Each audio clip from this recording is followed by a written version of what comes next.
5장 1절에서 6절까지의 말씀입니다. 함께 5장 1절에서 6절까지의 말씀 한 목소리로 읽도록 하겠습니다. 너희 중 장로들에게 권하노니 나는 함께 장로된 자요 그리스도의 고난의 증인이요 나타날 영광에 참여할 자니라. 너희 중에 있는 하나님의 양 무리를 치되 억지로 하지 말고 하나님의 뜻을 따라 자원함으로 하며 더러운 이득을 위하여 하지 말고 기꺼이 하며 맡은 자들에게 주장하는 자세를 하지 말고 양 무리의 본이 되라. 그리하면 목자장이 나타나실 때에 시들지 아니하는 영광의 관을 얻으리라. 젊은 자들아 이와 같이 장로들에게 순종하고 다 서로 겸손으로 허리를 동이라. 하나님은 교만한 자를 대적하시되 겸손한 자들에게는 은혜를 주시느니라. 아멘. 6절. 그러므로 하나님의 능하신 손 아래에서 겸손하라. 때가 되면 너희를 높이시리라. 아멘.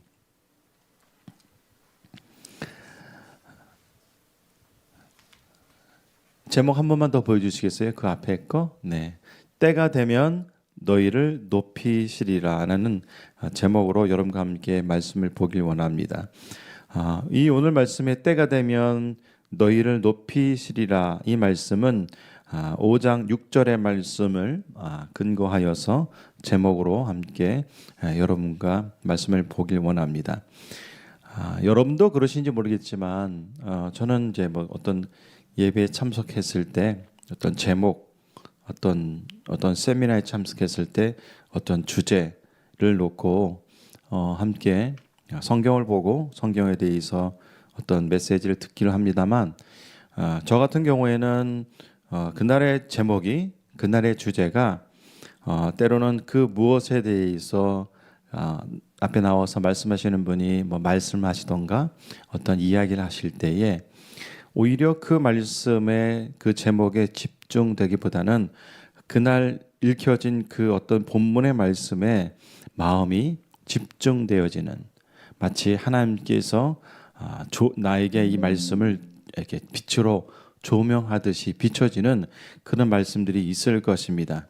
바라건대 오늘 부족한 제가 여러분과 함께 때가 되면 너희를 높이시리라는 이 제목의 말씀으로 1절로 6절의 말씀을 보겠습니다만 여러분도 제가 조금 전에 말씀을 드린 것처럼 1절과 6절 가운데 혹은 그 더 넘어가서도 5장 전체 더 넓게는 베드로전서 전체를 통해서 여러분이 말씀이 함께 여러분이 그 말씀에 그 붙들리는 다르게 표현하면 말씀에 사로잡히는 그런 부분이 있기를 원합니다. 아멘. 자, 그러면 우리 함께 이 말씀을 어떻게 보아야 할지를 먼저 이렇게 가늠하고 그 다음에 여러분과 함께 말씀을 보길 원합니다. 그 다음 넘겨주시겠습니까? 네. 네, 때가 되면 너희를 높이시리라. 그 다음도 보여주세요. 네. 이 말씀은 아직 보여주지 마세요. 이 말씀은요, 5장 1절로 6절까지의 말씀은 그 다음 거 보여주세요. 이 말씀은 두 부류에게 주어진 말씀입니다. 하나는 장로들에게, 하나는 젊은 자들에게 이렇게 두 부류에게 전하고 있는 메시지인데요. 1절 말씀에 보면 너희 중 장로들에게 권하노니 이렇게 장로들에게 하고 있는 메시지가 있고요. 두 번째로는 5절의 말씀입니다. 젊은 자들아 이렇게 젊은 자들에게 주고 있는 메시지입니다. 근데 이 말씀을 사실은 그 다음 5장 2절에 보면 5장 2절에서 보면 이 장로들과 젊은 자들을 이제 다시 한번 부르고 있는 그 명칭이 있는데 5장 2절에서 보면 하나님의 양 무리라고 이렇게 부르고 있습니다.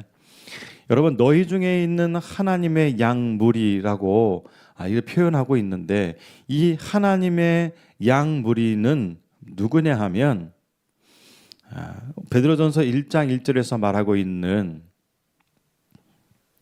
흩어진 나그네를 말합니다. 그래서 베드로전서 1장 1절에서 보면 예수 그리스도의 사도 베드로는 본도, 갈라디아, 갑바도기아, 아시아와 비두니아에 흩어진 나그네들에게 편지를 쓴다라고 이렇게 시작하지 않았습니까? 그렇기 때문에 이 지금 5장 2절, 특별히 지금 베드로전서 이 편지글의 마지막을 마무리하면서 쓰고 있는 이 표현이 이제 어떻게 바뀌었냐면, 이 흩어진 나그네들을 라고 말하지 않고 하나님의 양 무리라고 이렇게 표현하고 있습니다. 이 흩어진 나그네라고 표현한 것은 사실은 교회를 말합니다. 이 시대로 말하면 교회를 말합니다.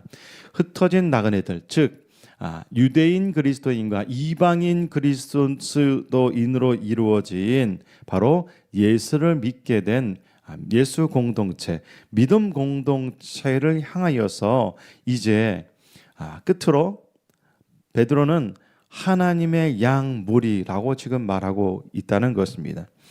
이렇게 비유적으로 표현함으로 말미암아 이제 베드로는 이 양을 치는 것처럼 교회를 성장시키고 교회 연합을 유지하고 또 교회 공동체성을 어떻게 유지하기 위해서 조금 전에 말씀드렸던 것처럼 장로들에게 하고 있는 말이고, 그리고 젊은 자들에게 하고 있는 말이라는 것입니다. 그런데 여러분, 쉽게 말하면 우리는 이 말씀을 어떤 식으로 보아야 하냐면, 이 하나님의 양 무리는 바로 예수 믿는 교회 공동체를 말합니다.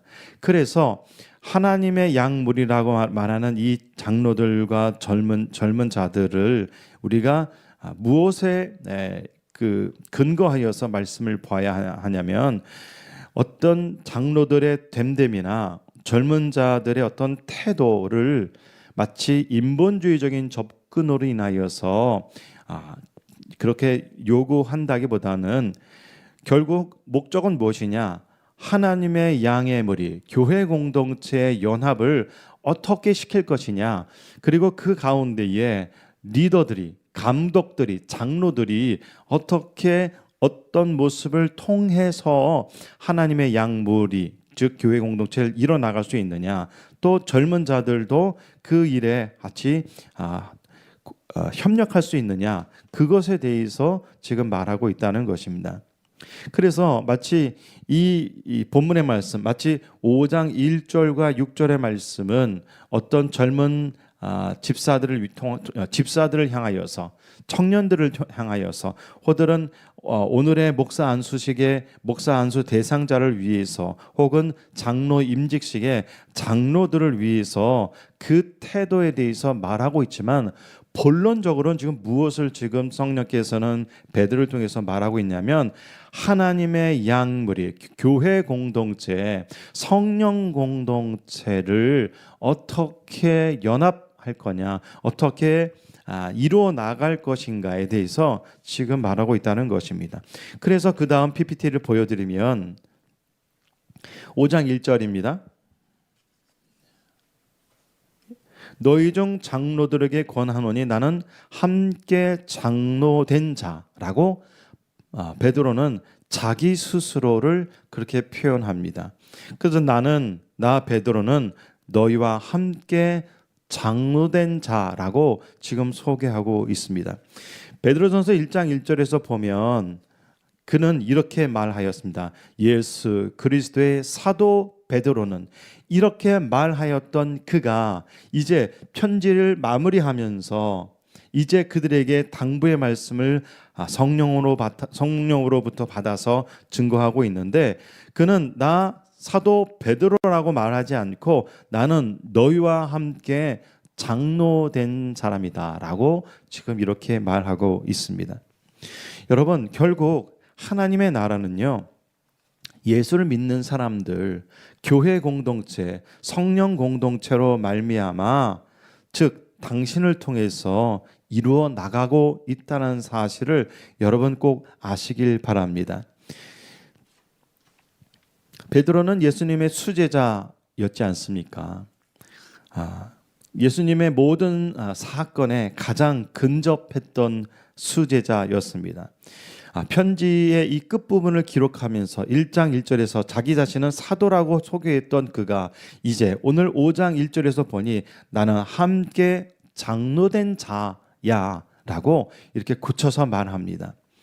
그는 겸손히 그들과 함께하는 동료 지도자와 같은 리더와 같은 그런 말을 하고 있습니다. 이 5장 6절에서 겸손의 중요성에 대해서 말하고 있습니다만 사실은 그가 왜 사도이면서도 흩어진 그런 나그네들에게 그 흩어져서 있는 그 리더들에게 왜 장로라고 말하였을까요?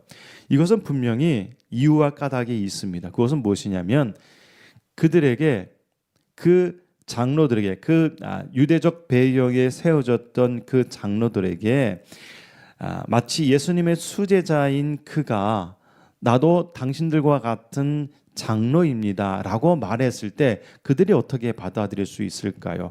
그들은 아마 그 자신이 그만큼 베드로처럼 그리고 베드로가 말하고 있는 예수 그리스도의 고난의 증인이 되었던 것처럼 그런 똑같은 생각을 하게 될 것임이 분명하다는 것입니다.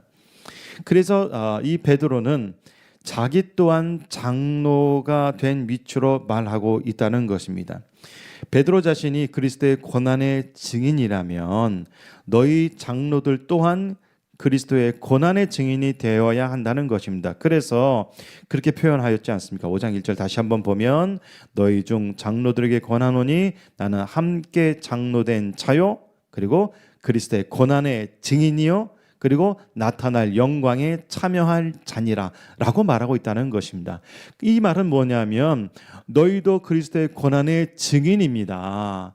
당신들도 그리스도의 영광이 나타날 때 참여하게 될 장로들입니다. 나뿐만 아니라 당신들도 당신 장로뿐만 아니라 나 장로인 베드로도 이렇게 말합니다 라고 지금 그런 의미를 담고 있다는 것입니다.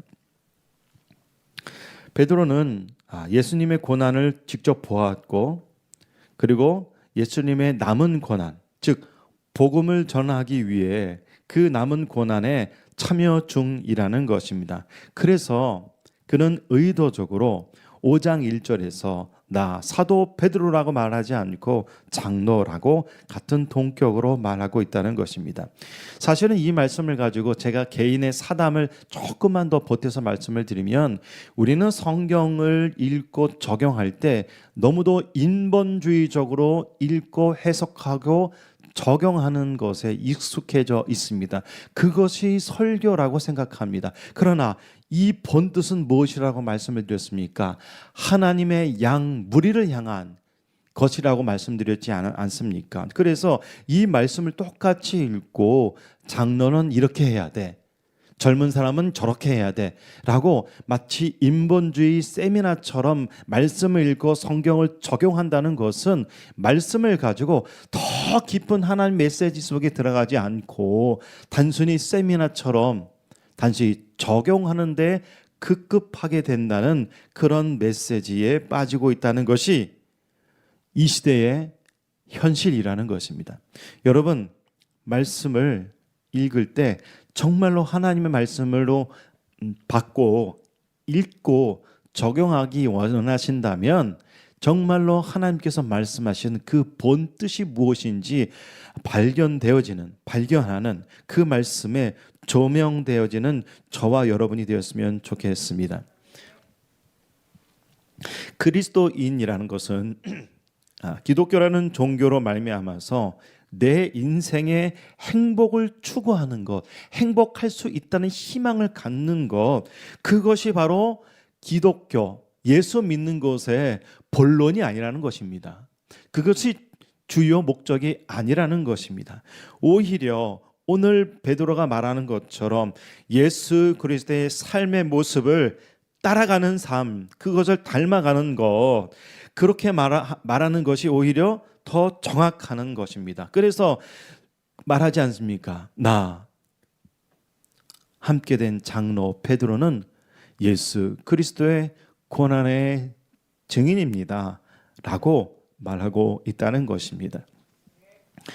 사실 이 장로라는 표현은 사실은 제가 자료를 잠깐 준비했습니다만, 이 장로는 장로 교회 행정, 교회 운영에 있어서 침례교단은 장로가 없습니다만, 이 장로라는 것은 사실 모세오경과 사사기에부터 열왕기까지 이렇게 기록되어져 있는 것이 장로입니다. 이 장로는요, 사실은 여러 가지 역할을 감당했는데, 말씀을 증거하기도 했고, 또 재판을 하기도 했고, 또 어떤 공동체의 지도자로서 어떻게 보면 사람의 일과 행정적인 일, 제도적인 일을 감당했던 것이 장로입니다. 그런데 오늘 5장 1절의 말씀, 즉 나는 너희 중 장로들에게 권하노니, 이렇게 성경을 읽고 이 시대에 우리가 경험하고 우리가 생각하고 있는 장로의 기준을 놓고 성경을 보지 마시라고 제가 말씀을 드린다는 것입니다. 여러분, 그러면 한 가지 질문, 궁금한 게 생기죠. 목사는 장로인가요? 제가 이 부분을 놓고 조금 검색을 해보고 또 찾아보긴 했습니다만, 성경에서는 사실은 정확하게 말하고 있지는 않습니다. 여러분, 그러나 제가 오늘 말씀 가운데 그 말미에도 말씀을 드리겠습니다만, 이 장로들과 젊은 자들에게 말하고 있는 것은 결국은 하나님의 양 무리를 향한 것입니다. 즉 장로가 됐던, 목사가 됐던, 권사가 됐던, 집사가 됐던, 아니면 감독이 됐던, 또한 젊은 자가 됐던, 모두 하나님의 양무리, 교회 공동체를 세운 데 있어서 같이 힘을 모아야 하는 그런 위치에 있다는 사실, 그것을 꼭 기억하시기 바랍니다. 이제 베드로는 이렇게 말하죠. 나타날 영광에 참여할 자니라고 말하고 있습니다. 베드로는 이제 나뿐만 아니라 흩어져 있는 나그네, 그들 가운데 장로와 감독을 하고 있는 그들에게 이 영광에, 그리스도의 그 재림 가운데에 너와 나가, 당신과 내가 이제 예수 그리스도의 고난에 참여하고 또 나와 함께 그런 의미로 이제 하나님의 영광, 즉 하나님의 쉐키나에 참여하게 될 것이다 라고 지금 말하고 있습니다. 베드로전서에 기록된 그 까닭은 무엇이었습니까? 여러분, 고난과 핍박 가운데 있는 흩어진 나그네들에게 보여준 이 편지이기 때문에 결국은 이 편지의 글의 끝은 고난과 핍박 가운데에 공동체가 더 연합되어야 되며, 이 시대로 말하면 환난과 핍박과 어려운 가운데 있을 때에도 교회가 더 하나가 되어야 된다.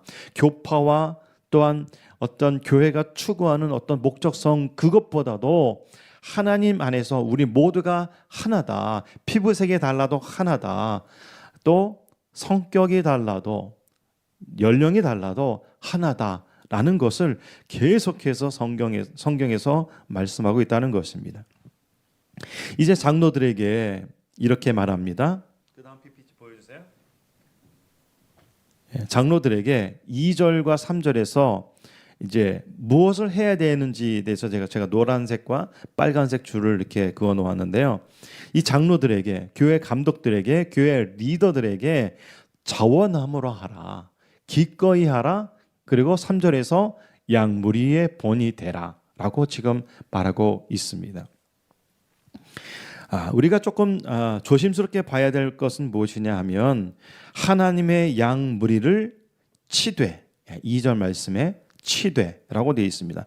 이렇게 치되라고 하는 이 어감이 어떻게 보면 국어적으로 매우 상하 관계, 주정 관계처럼 느껴질 수가 있습니다만 영어적 표현으로는 care라는 이 단어가 딱 좋을 것 같습니다. 여러분, care라는 것은 섬김과 봉사, 때로는 헌신과 그 케어를 위한 헌신의 땀 흘림의 느낌이 있어서 딱 좋은 표현인 것 같습니다. 그리고 이 하나님의 양무리를 다시 한번 이게 고쳐 말하면 성령으로 하나 된 예수의 몸이 된 교회이기에 이를 향하여서 이제 교회 리더들에게 케어하는 자세가 있어야 한다. 이것에 대해서 이제 억지로 하지 말고 자원함으로 하고 이제 더러운 이들 위하여 하지 말고 기꺼이 하라라고 지금 말씀하고 있습니다. 이 말씀 가운데에 하나님의 뜻이 정확하게 무엇인지, 더러운 이득은 무엇인지에 대해서 말하고 있지 않습니다만 결국은 하나님의 양, 즉 예수 그리스도를 믿는 공동체를 위해서 그 공동체에 함께한 사람들을 위해서 아낌없이 케어하고 아낌없이 기꺼이 하라라고 지금 말하고 있습니다.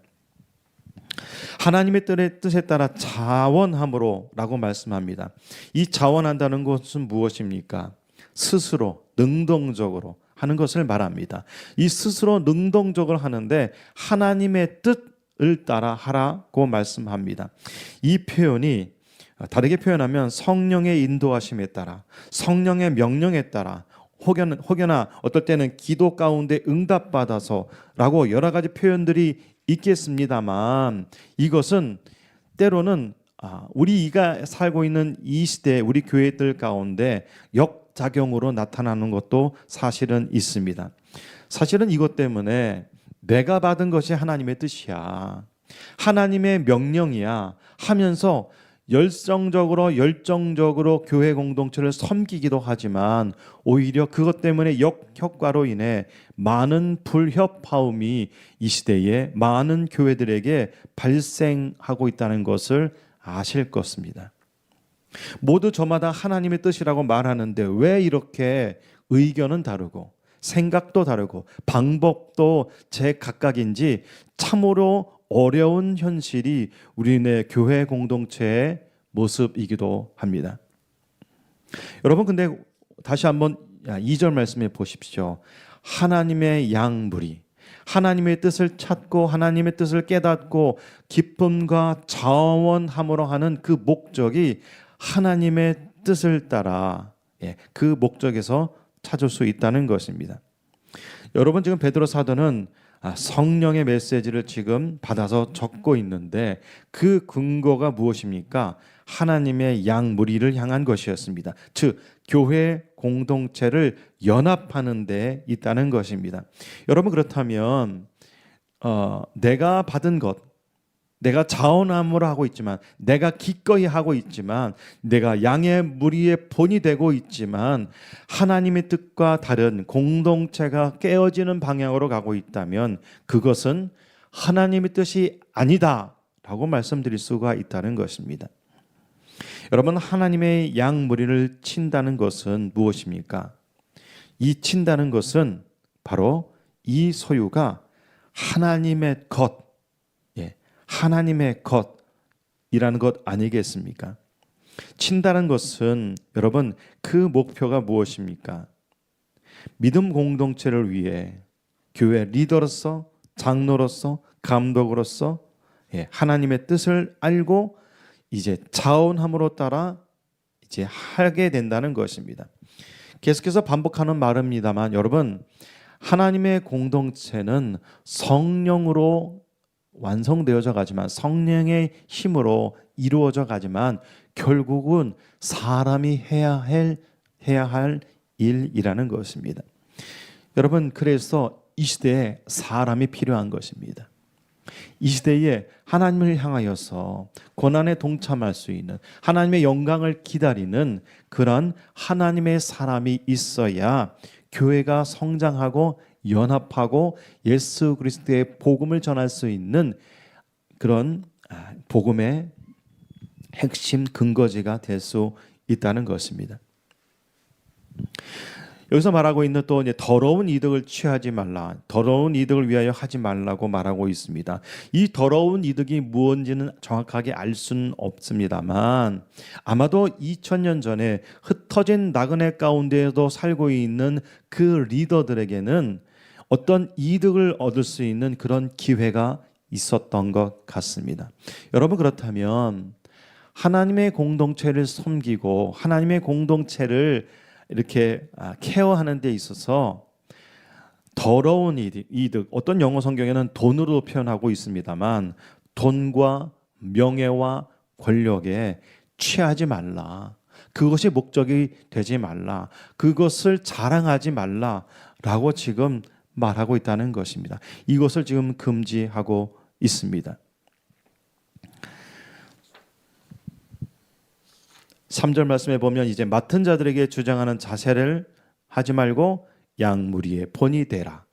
네, 이렇게 또 말하고 있습니다. 사실은 이 말씀은 저도 사실 제가 목사 안수를 받을 때에 이 말씀 한마디를 탁 읽어주시고 이제 양무리의 본이 되라. 목사 안수 받은 누구누구는 이런 양무리의 본이 되십시오 라는 설교의 말씀을 듣기도 했습니다. 그러나 가만히 보십시오. 이 말씀은 그 어떤 이 말씀을 받는 이 장로나 감독이나 리더들에게 양무리의 본이 된다는 그런 사람의 태도에만 국한되는 것이 아니라 하나님의 교회를 위해서 양무리의 본이 되고 하나님의 공동체를 위해서 모델이 되어야 된다라고 솔선수범해야 된다라고 지금 말하고 있는 것과 같습니다.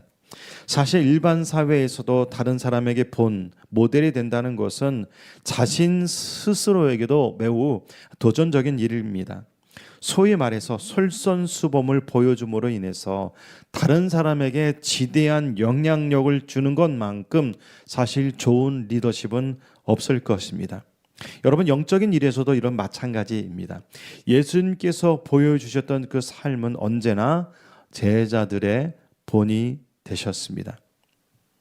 이를 리더십에서는 서번트 리더십, 종되는 리더십이라고 합니다만 예수님은 언제나 행동가이셨습니다.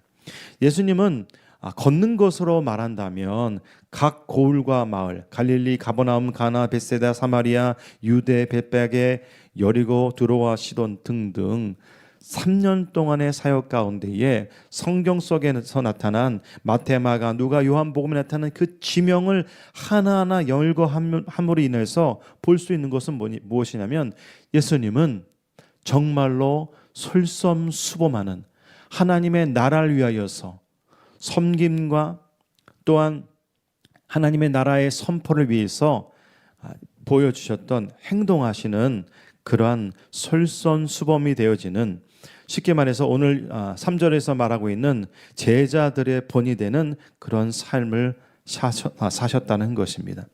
지금 장로들에게 무엇을 요구하고 있는 것입니까? 행동하라, 실행하라, 솔선수범해라, 땀을 흘려라. 그렇게 될 때에 하나님의 양무리가 더욱더 하나가 될 것이다, 성장할 것이다, 건강해질 것이다 라고 지금 말하고 있다는 것입니다. 맡은 자들에게 주장하는 자세를 하지 말고 양무리의 본이 되라. 여러분, 솔선수범이라는 것은 사실 결코 쉬운 일은 아닙니다만 그렇게 하는 것이 예수님의 고난에 동참하게 된다는 것입니다. 이것을 저와 여러분이 깨닫길 원합니다. 보통 이 말씀은 목회자가 되기 위한 그런 어떤 사람에게 목사 안수식을 줄 때에 적용되는 말씀입니다만 결국 이 근본적인 모든 목적은 하나님의 양무리, 즉 예수 믿는 공동체를 위한 것임을 다시 한번 말씀을 드립니다. 4절 말씀을 보시면 그리하면 목자장이 나타냈을 때에 시들지 아니하는 영광의 관을 얻으리라 라고 이렇게 소망의 말을 지금 장로들에게, 감독들에게, 리더들에게 지금 말하고 있습니다. 이 시들지 않은 영광의 관이 무엇인지 아무도 본 사람은 없습니다. 그러나 분명한 것은 목자장이 나타나실 때에, 즉 예수님이 재림하시게 되면 이렇게 교회 공동체를 위해서 헌신한 그들에게 영광의 관이 씌워질 것이다. 이를 위하여서 고난에 동참하라, 헌신하라. 지금 이렇게 말하고 있습니다. 여러분은 이제 이렇게 말씀하면 이런 질문을 드릴 수밖에 없죠. 어떤 분들은 장로가 되시겠습니까? 권사가 되시겠습니까? 아니면 그냥 평신도가 되시겠습니까? 이렇게 물어보면 대부분은 네, 아직은 아니요. 네, 아직은 아니요라고 말하는 분들이 대부분입니다. 그러나 여러분, 직분에 관계없이 지금 여러분이 꼭 잊지 말으셔야 될 것은 무엇이냐면 예수 그리스도의 고난에 동참하는 것은 작게는 여러분이 섬기는 교회 안에서 교회 공동체를 위해서, 사람을 위해서, 교회 성장을 위해서, 전도를 위해서 섬기는 것, 그것이 바로 고난에 동참한다는 사실을 여러분 스스로 고백하시길 바랍니다. 자, 5절의 말씀입니다. 이제 젊은 자들에게 이제 메시지를 전하고 있는데 5절 말씀 볼까요? 이 말씀 말고 그림으로 나간 것 좀 다시 한번 보여주시겠어요? 네, 오늘 말씀에 보면 젊은 자들아라고 말하고 있습니다. 여기서 말하는 젊은 자들아, 이와 같이 장로들에게 순종하고 이렇게 말하고 있습니다. 여러분 그림을 가만히 보십시오. 조금 연장자인 분은 허리를 숙이시지 않고 있지만 조금이나마 좀 젊어 보이는 가운데 있는 분이 이렇게 허리를 숙이고 손을 이렇게 모으고 있습니다. 이것은 잘못된 그림입니다. 여러분 말씀을 다시 한번 보십시오. 젊은 자들아, 이와 같이 장로들에게 순종하고, 그 다음 말씀은 무엇이냐면 다 서로 겸손으로 허리를 동이라, 이렇게 말하고 있습니다. 그래서 이 그림은 잘못된 그림이라는 것이에요. 여러분 교회 공동체가 성장하는 그 비결은 무엇입니까? 서로가 서로 허리를 숙이는 것입니다. 이것이 장로들이, 리더들이, 목회자들이, 또한 감독들이 보여주어야 될 태도이고, 또한 젊은 자들, 여기서 말하고 있는 젊은 자들은 사실은 엄밀히 말하면 나이가 젊은 사람들이 아닌 장로 외의 다른 모든 사람들을 바로 젊은 자들아라고 이렇게 부르고 있는 것인데, 결국은 무엇이냐면 계속 반복하고 있습니다만 그 공동체 전체의 리더 말고 모든 사람들에게 지금 당부하고 있는, 명령하고 있는 말씀이라는 것입니다. 그 PPT 이제 다시 보여주세요. 그래서 젊은 자들 말씀을 보면 이렇게 정리할 수가 있습니다. 젊은 자들에게는 이와 같이 장로들에게 순종하고, 그리고 장로들과 젊은 자들에게는 다 서로 겸손으로 허리를 동이라 라고 이렇게 말하고 있습니다.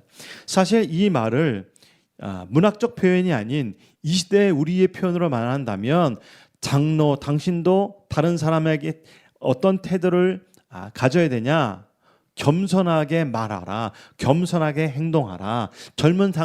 젊은이 당신도 다른 사람에게, 리더에게 겸손으로 행동하라, 또 겸손한 태도로 말하라. 이렇게 말하는 것과 똑같다는 것입니다. 여러분 교회가 건강해질 수 있는 비결은 무엇입니까? 다 서로에 있습니다. 다 서로 겸손으로, 다 서로 겸손으로 할 때에 교회 공동체는 고난과 핍박을 이길 수 있는, 견뎌낼 수 있는, 버텨낼 수 있는, 믿음으로 하나 될 수 있는 그런 비결이 된다는 것입니다.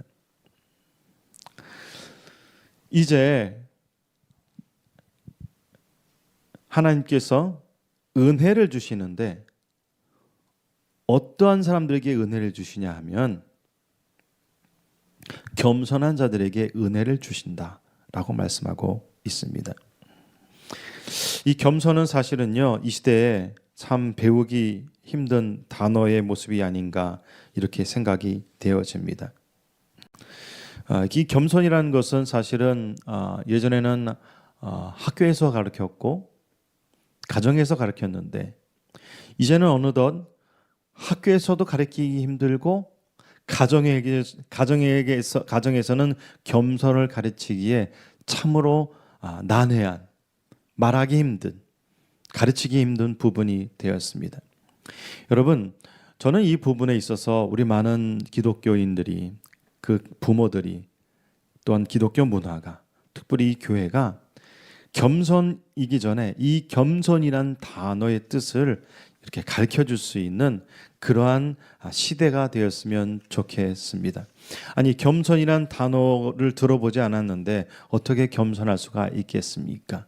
양보하라는 말을 배우지 않았는데, 지적으로 배우지 않았는데 그것을 어떻게 행동으로 드러낼 수가 있겠습니까?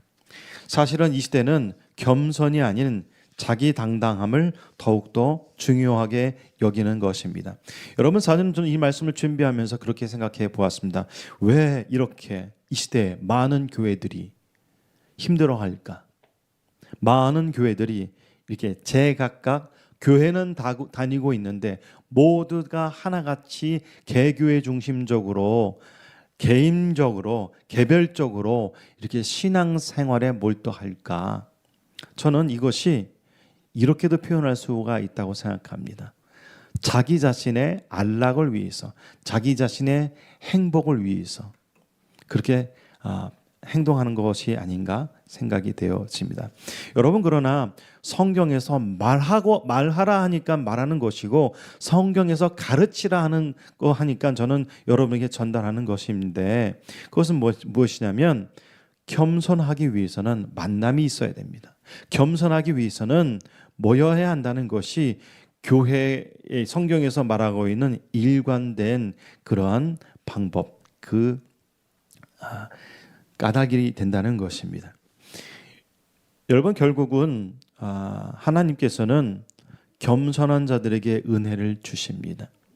마음과 태도가 하나님께 겸손할 뿐만 아니라 사람에게도 겸손할 수 있는 그러한 자들에게 은혜를 주신다, 은혜를 받게 하신다라고 말씀하고 있습니다. 여러분, 예수님은 하나님의 아들이심에도 하나님을 아버지, 그 하나님 아버지 그 뜻에 죽기까지 순종하셨습니다.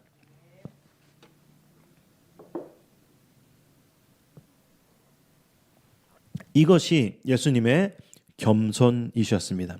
자신의 생명을 내어 주시기까지 겸손하셨던 예수님처럼 이제 베드로 서신서의 이 마지막은 이 성도 간에 서로 겸손히 섬기고 그들에게 맞부딪힐 이제 네로의 박해가 이제 시작되어질 그 상황을 앞두고서 이제 서로 겸손함으로 말미암아 하나님께 소망을 두고 그날의 하나님의 영광의 영, 하나님의 영, 그 쉐키나의 영광을 보게 될 그날까지 큰 소망으로 품고 겸손함으로 인내하며 믿음으로 끝까지 그 하나님의 나라를 위해서 성취하라라고 지금 말씀하고 있다는 것입니다.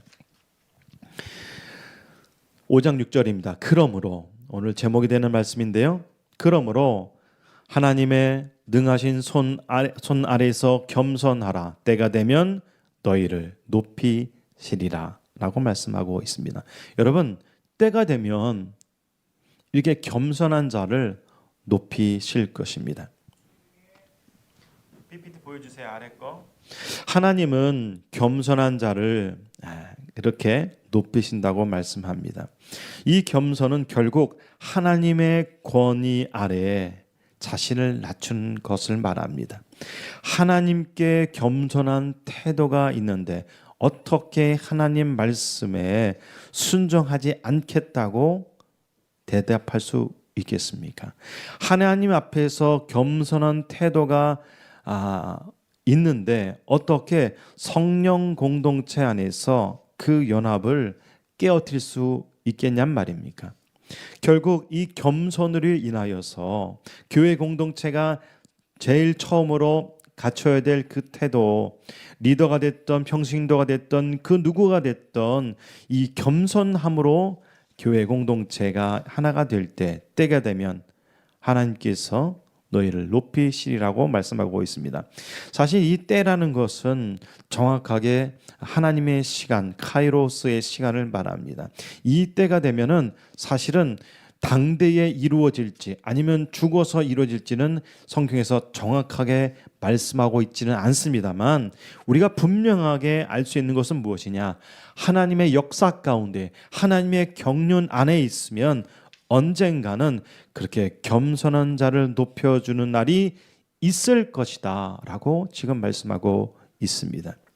여러분, 우리 이 모든 일에 때가 되면 하나님께서 높여주시는 일에 쓰임받는 저와 여러분이 되었으면 좋겠습니다.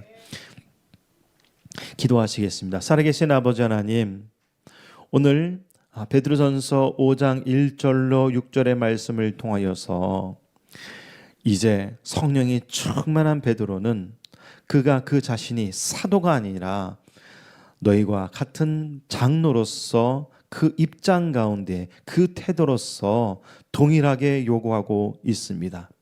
고난에 동참하라.